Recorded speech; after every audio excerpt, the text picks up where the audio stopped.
Hello and welcome back to the channel.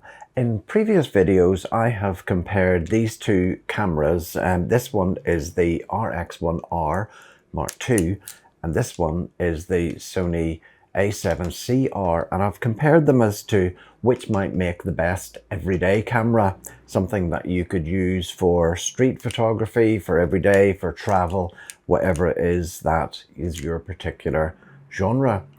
And I focused largely on the size of the two cameras. It's hard to, maybe that's a good view of the size of the two cameras comparatively.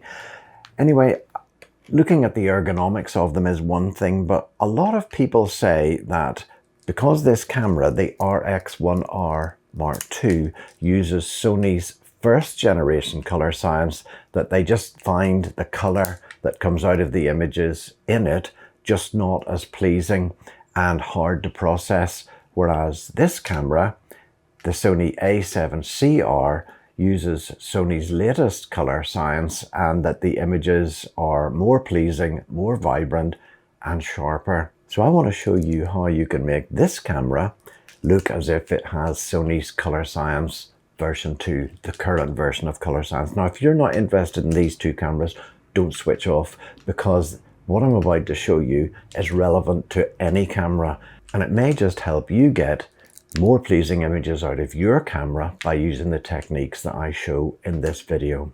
So what's so bad about the RX1R Mark II's color? To find out, I shot identical images with the RX1 and the A7R and loaded them both as layers into Photoshop with the RX1 image on top. I changed the blend mode of that top image to difference, and the result therefore shows how the RX1 image differs from the A7R rendering, and you can see the greeny brown cast of the difference, which in practice makes the images look a bit muted, more dull and warmer than the more vibrant image from the A7R. The A7R rendering also makes the images appear sharper.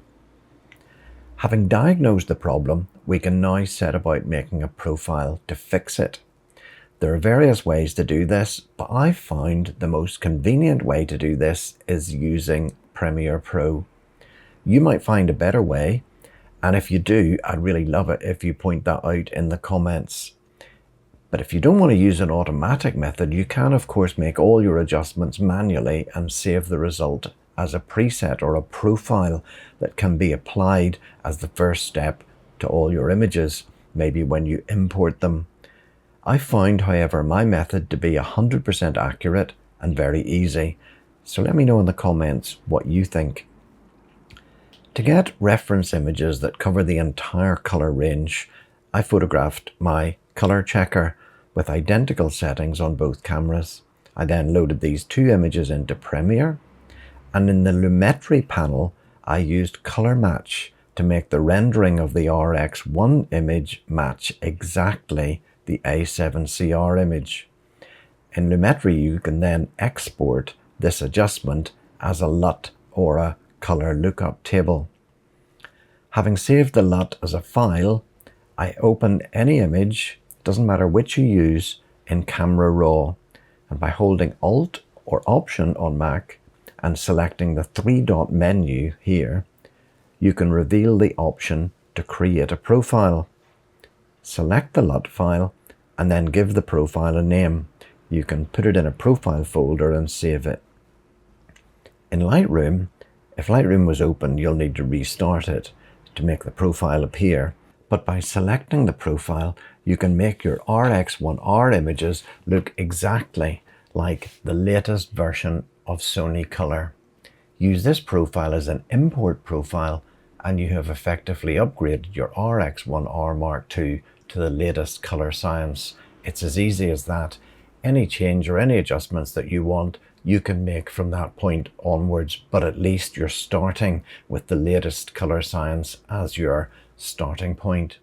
Of course, you can apply this technique to any camera to get the look that you want. Just let me know what you think in the comments. Maybe you've found a better way. If you have found this useful or interesting, please give it a like. It really helps small channels to get their videos out to new viewers, and I look forward to seeing you in the next one.